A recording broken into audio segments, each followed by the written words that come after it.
मंदिरों में जाओ मत जाओ, पूजा पाठ करो मत करो, नाम जाप करो मत करो, लेकिन यदि ईश्वर को प्रसन्न करना चाहते हो तो आज से अभी से करना शुरू कर दो जो मैं बताने जा रहा हूं। हरे कृष्ण दोस्तों, मैं हूं अनुज शर्मा। आज के दौर में संतान सुख हर व्यक्ति को प्राप्त नहीं होता, क्योंकि हर जोड़ा ये सोचता है कि पहले करियर बना लेते हैं, पहले सफल हो जाते हैं, उसके बाद संतान उत्पत्ति होगी, और उसमें समय निकल जाता है। हर किसी को संतान सुख प्राप्त नहीं होता, इसलिए आज के दौर में बहुत सारे मिसकैरेज होते हैं। बहुत सारे लोग इसलिए परेशान होते हैं कि उनको संतान सुख प्राप्त नहीं हुआ है। इसी प्रकार का एक जोड़ा था, एक पति पत्नी। बहुत देरी से, बहुत मिन्नतें करने के बाद, बहुत प्रार्थनाएं करने के बाद, ईश्वर की कृपा से करीबन 45 साल की उम्र में उस जोड़े को संतान सुख प्राप्त हुआ, एक बेटा हुआ। बड़े ही खुश थे दोनों पति पत्नी, ईश्वर का लाख लाख करोड़ करोड़ धन्यवाद कर रहे थे। ईश्वर में बहुत भरोसा रखते थे, बहुत विश्वास रखते थे।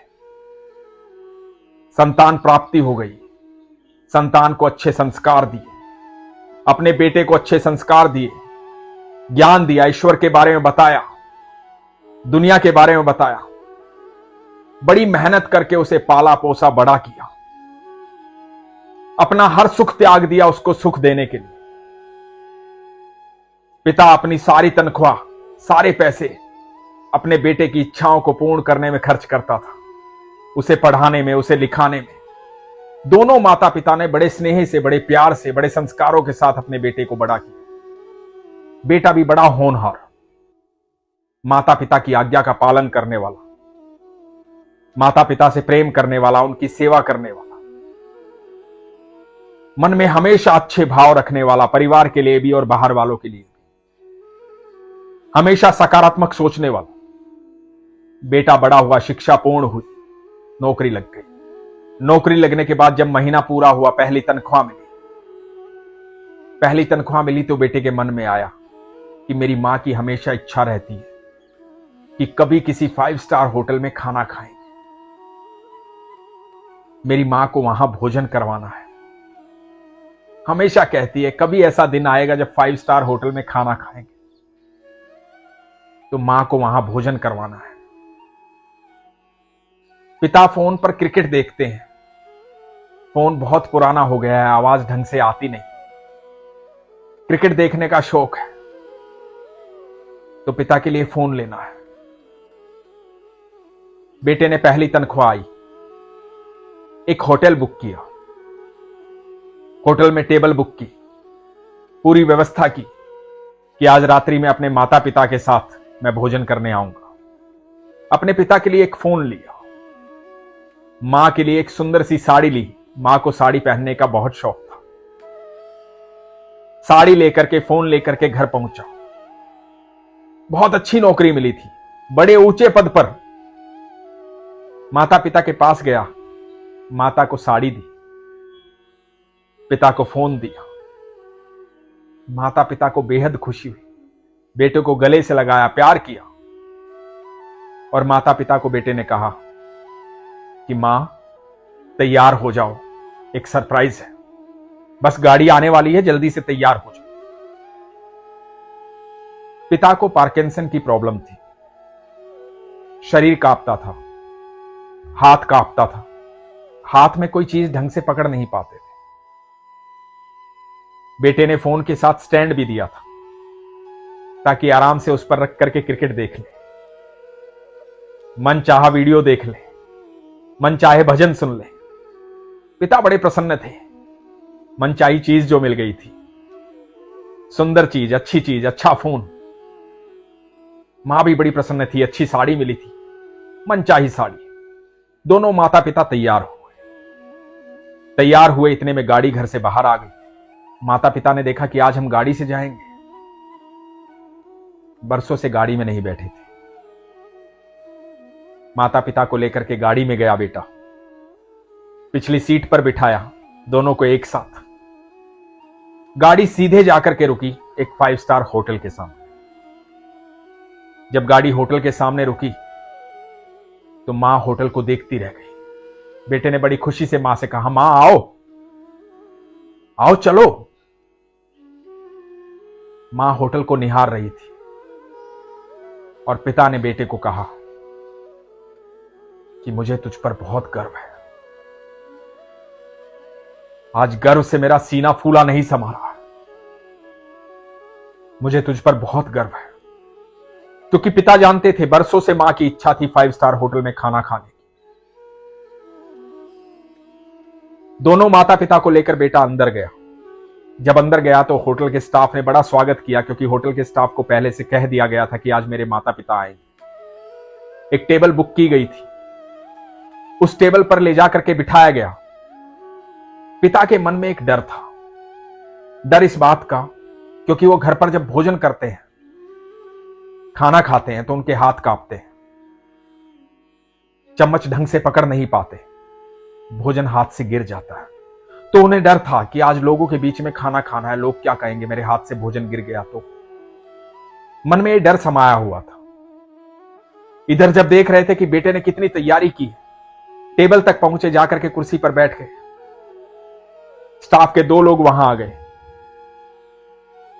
माता पिता दोनों खुश थे, प्रसन्न थे। पहली बार 5 स्टार होटल में आए थे। आत्मा बड़ी प्रसन्न थी कि हमारा बेटा लेकर के आया है। बड़े गर्व की बात थी। थोड़ी ही देर में जो गाने पिता को पसंद थे, वो गाने होटल वालों ने वहां पर चला दिए। पिता को सुनकर बड़ा आनंद आया। बेटे ने सारी व्यवस्था की। अब भोजन की थाली सज गई, भोजन सामने आ गया। पिता के मन में भाव आया, आसपास के लोगों को देख करके, यहां तो सब कांटे छुरी से खा रहे हैं, तो खाना कांटे छुरी से खाना पड़ेगा। कांटा छुरी उठाने का प्रयास किया, हाथ हिल रहे थे। बेटे ने देखा कि पिताजी इस तरह से कोशिश कर रहे हैं, तो पिताजी को देखते हुए बेटे ने हाथ से खाना शुरू कर दिया। जब पिता ने बेटे को देखा कि मेरा बेटा हाथ से खा रहा है, तो मैं क्यों कांटे छुरी से खाऊं, तो उन्होंने भी हाथ से खाना शुरू कर दिया। जब हाथ से खाने लगे तो कांपते हाथों से भोजन गिरने लगा। जब भोजन गिरने लगा तो मां इधर उधर देख रही थी कि लोग क्या कहेंगे। पिता भी अंदर ही अंदर घबराए हुए थे कि लोग क्या कहेंगे, लेकिन बेटे को किसी प्रकार की कोई चिंता नहीं थी। बेटे ने गिरा हुआ भोजन साफ किया, अपने हाथ से अपने पिता को खिलाने लगा। सब लोग उनकी तरफ देख रहे थे।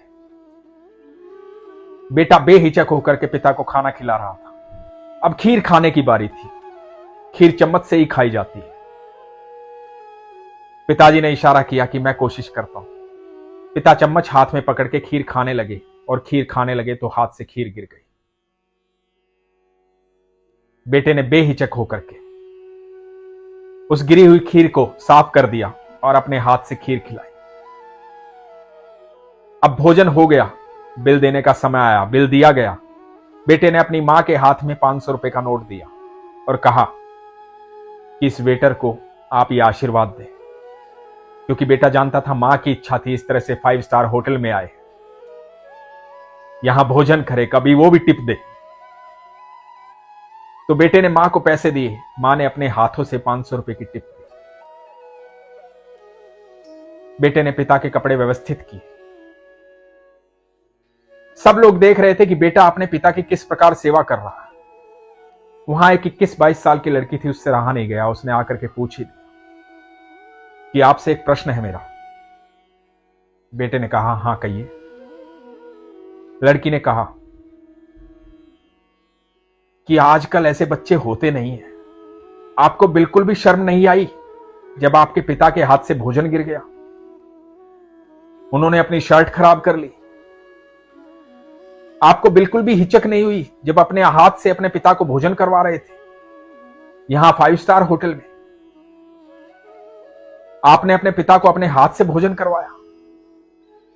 आपने एक बार भी नहीं सोचा कि लोग देख रहे हैं, लोग क्या कहेंगे, लोग क्या सोच रहे होंगे? मैं आपसे ये जानना चाहता हूं। बेटा मुस्कुराया।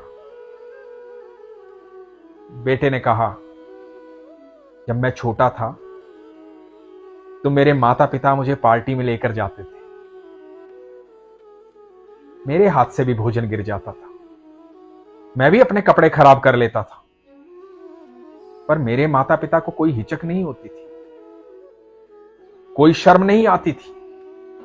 वो मेरे कपड़े साफ कर देते थे, अपने हाथों से मुझे खिलाते थे। मेरी मां हमेशा मुझे गोदी में रखती थी, इसलिए ताकि मैं वो सब देख पाऊं जो मेरी मां देख सकती है। और मेरे पिता मुझे कंधे पर बिठाते थे, किस लिए? ताकि मैं वो भी देख पाऊं जो मेरे पिता नहीं देख सकते। मेरे माता पिता ने पैदा होने से लेकर के अब तक मुझे पाल पोस के बड़ा किया, मेरे लिए बहुत मेहनत की, अपने सारे सुख त्याग दिए। कभी दुख में रहे तो मुझे उसका आभास नहीं होने दिया, कभी एहसास नहीं होने दिया कि हम दुखी हैं। अपने सारे सुखों को त्याग करके मेरा पालन पोषण किया। मैं जहां पढ़ना चाहता था वहां पढ़ाया, जो खाना चाहता था वो खिलाया, जो पहनना चाहता था वो पहनाया, मेरे लिए सारी व्यवस्थाएं की। मेरी मां की इच्छा थी कि मैं एक 5 स्टार होटल में जाऊं, वहां भोजन करूं। आज जब मैं इस काबिल हुआ, मेरे माता पिता की अथक मेहनत से, और मेरी पहली तनख्वाह मिली, तो ये मेरा फर्ज बनता है, मेरा कर्तव्य बनता है कि आज से मैं अपनी जिम्मेदारियां निभाना शुरू करूं। सालों तक इन्होंने अपनी जिम्मेदारियां निभाई हैं, वर्षों तक इन्होंने मेरे लिए किया है। आज से मेरी जिम्मेदारी का वक्त शुरू होता है। जब हम इस होटल में घुस रहे थे तो मेरे पिता ने कहा था कि बेटा, मुझे गर्व है तुम पर। मेरा सीना फूला नहीं समा रहा। मैं आज सबके सामने कहता हूं कि मुझे गर्व है मेरे माता पिता पर, कि मुझे आज इस लायक बनाया कि अब मैं अपने माता पिता की सेवा कर पाऊं। दोस्तों, माता पिता हमें बड़ा करने के लिए, हमें लायक बनाने के लिए बहुत कुछ खो देते हैं, अपने सारे सुखों का त्याग करते हैं, सब कुछ हम पर निछावर कर देते हैं, हमारी उंगली पकड़कर हमें चलना सिखाते हैं, अपने हाथों से भोजन करवाते हैं। कभी किसी बात की उनको हिचक नहीं होती है, कभी शर्म नहीं आती, चाहे हम कितनी भी बड़ी गलती कर दें, चाहे हम सामाजिक तौर पर कहीं भी खड़े हों। हम जब छोटे होते हैं ना, कहीं भी बोल देते हैं, पापा पोटी आई है, मम्मा पोटी आई है, मम्मा सुसु आई है। वो चाहे कहीं भी खड़े हो, किसी भी स्थिति में हो, हमारी बात को सुनते हैं और हमारी हर इच्छा को पूर्ण करते हैं। हम कभी भी ये बिना जाने कि उनकी क्षमता इतनी है भी कि नहीं, अपनी इच्छा उनके सामने रख देते हैं। उनकी क्षमता भले ही नहीं होती, फिर भी वो हमारी इच्छा पूर्ण करते हैं, अपनी इच्छा मार करके। और जब हम बड़े हो जाते हैं तो हमें अपने कर्तव्य, अपनी जिम्मेदारी, अपना फर्ज हमेशा याद रखना चाहिए कि अब वो समय आ गया है जब हमें अपनी जिम्मेदारियां निभानी, अपने फर्ज निभाने हैं, अपने कर्तव्य पूर्ण करने हैं। अपने माता पिता की सेवा करने में कभी हिचकना नहीं चाहिए, कभी कोई शर्म नहीं होनी चाहिए। उस समय याद करें वो पल जब आप सबके बीच में भोजन गिरा देते थे, कपड़े खराब कर लेते थे, कहीं भी पोटी कर देते थे, और हर व्यवस्था में, हर परिस्थिति में आपके माता पिता हंसते हुए, खेलते हुए, आपको चुप कराते हुए, हंसाते हुए, प्रसन्न रखते हुए आपको उस परिस्थिति से बाहर निकाल लेते थे। आप कभी घबराते थे तो पिता हमेशा कह देते थे, मैं हूं ना बेटा, क्यों डर रहा है, मैं खड़ा हूं तेरे लिए। मां अपने आंचल में छुपा लेती थी। आज जब वो भयभीत होते हैं, वो डर जाते हैं, वो घबरा जाते हैं, तो आपको उनके लिए वैसे ही खड़ा होना चाहिए। अपने माता पिता का सम्मान कीजिए। जब हम माता पिता का सम्मान करते हैं तब ईश्वर प्रसन्न होते हैं। आप चाहे कितना भी मंदिर जाएं, कितना भी पूजा पाठ करें, कितना भी जाप करें, कितना भी तप करें, कुछ भी करें, यदि आपने माता पिता का सम्मान नहीं किया तो ईश्वर कभी आपसे प्रसन्न नहीं हो, क्योंकि ईश्वर का प्रारूप है माता पिता। क्योंकि ईश्वर ने जब हमें इस धरती पर उतारना था तो सबसे पहले माता पिता को चुना। वो कोख चुनी जिसमें हम 9 महीने रहेंगे, जिससे हम जन्म लेंगे। वो पिता चुना जो हमें सुरक्षित रखेगा, हमारा लालन पालन करेगा। वो माता चुनी जो हमें संस्कार देगी। वो पिता चुना जो हर समय हमारी हर इच्छा पूर्ण करने के लिए तत्पर रहेगा। और ये सारे सुख सिर्फ ईश्वर ही दे सकते हैं। तो ईश्वर का प्रारूप है माता पिता। जब तक माता पिता प्रसन्न नहीं होंगे, ईश्वर कभी प्रसन्न नहीं होंगे। ईश्वर पर हमेशा विश्वास रखिए और ईश्वर को प्रसन्न करने के लिए अपने माता पिता का ख्याल रखिए। मैं हमेशा कहता हूं, अपने विश्वास को मजबूत रखिए, अपना ख्याल रखिए। हरे कृष्ण।